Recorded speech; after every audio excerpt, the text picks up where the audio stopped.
positive side comment from Jonathan G. Anigig.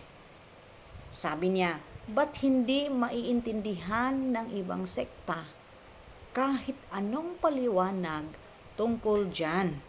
Ano ba talaga gusto niyo patunayan? Kasi nga po kahit anong paninira sa Katoliko, lalo dumadami mga nagsisimba sa Katoliko.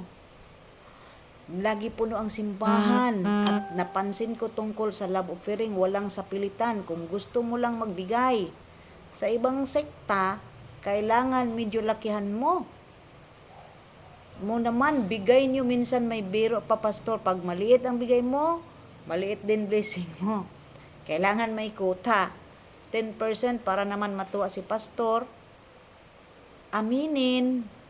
Ngayon, mahirapan na sila makapag-akay ng Katoliko kasi may mga CFD at dating pastor na naging Katoliko na nagbunyag pa sa mga pinagagawa ng tulad ni pastor. Okay, unang kanyang positive na comment sa mga content ko po, no? Kahit anong paliwanag, no? Bakit hindi nila maintindihan? Unang-una, kasi akala nila nasa katotohanan sila.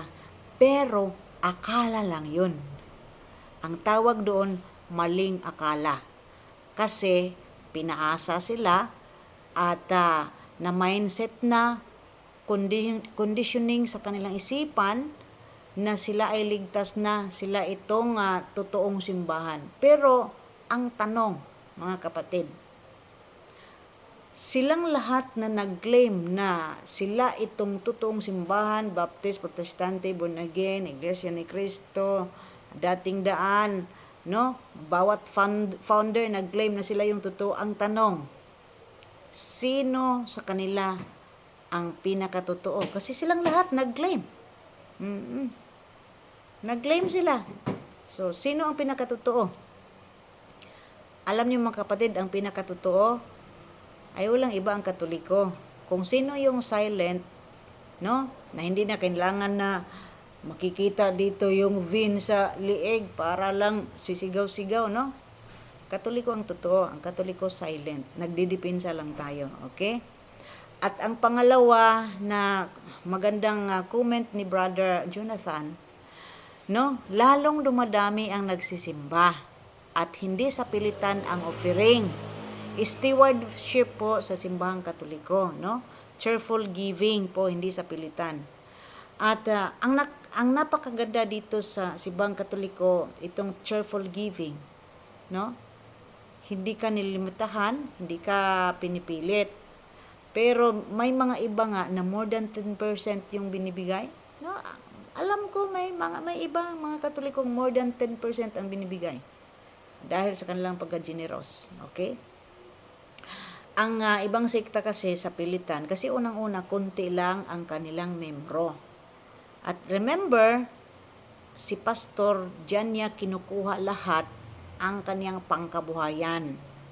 Kaya nga, sa pilitan, i-impose talaga yung 10%. Pero, ang tanong, nararapat ba talaga na sa ibang sekta ibigay ang 10%?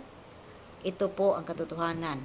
Wrong send po kung ibigay mo sa simbahan ni pastor ang iyong 10%. Kasi worth it na ibigay mo ang iyong 10% sa totoong simbahan na itinatag ng ating Panginoong Diyos.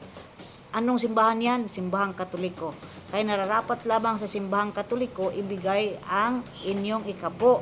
Kasi marungsend kayo kung sa ibang sekta ninyo ibigay, kasi hindi naman yan tatag ni Jesus. Tatag naman yan ng tao. Yan po ang reality sa likod ng pagbibigay ng tithes and offering. Kanya-kanyang founder, kanya-kanyang claim, kanya-kanyang papatupad sa 10%. Sa palagay ninyo, ano kaya yan? In short, pera-pera lang, no? Kung sikat si pastor, maraming membro, ay makabili si pastor ng sasakyan. So yun mga kapatid, marami na ngayong CFD at yun nga, kami mga dating pastor, nandito kami upang ipaliwanag. Hindi kami makipag-away, kundi magpapaliwanag lang tungkol sa katuruan ng simbahang Katoliko. Kaya shout out sa iyo, Brother Jonathan G. Anigig, sa iyong magandang komento. Shout out din kay Pastor James na taga Kalinga na naghihintay na akin pong i-content yung kanyang mga komentaryo. Later na lang po. Dito muna ako sa positive comment. So God bless us all. Walang ibang simbahan na tinatag natin Panginoong Diyos, kundi ang simbahang Katoliko. Kaya ako po'y mananatiling cute na cute Catholic until the end. God bless po.